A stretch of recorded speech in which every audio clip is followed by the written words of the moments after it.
Today I'm going to show you how to sharpen chain using our new 2-in-1 sharpener. So the 2-in-1 sharpener sharpens the tooth but also sharpens the raker. So I can show you now how we sharpen the chain. As you can see, in this sharpener you have 2 round files and 1 flat file.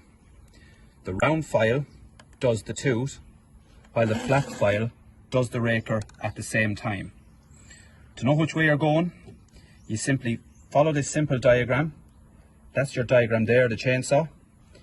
So for me, the engine is on the right hand side here and the bar is on the left, so I know to stick that down here right on the tooth and just follow your arrow. As you can see that arrow there, make sure that's parallel with the bar here and 3 strokes across. Lift it up, go back again, 3 strokes across.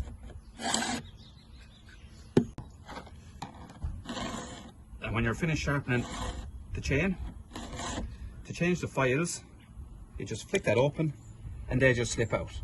So you will eventually have to change the files, the round file and the flat file, but they will last quite a while.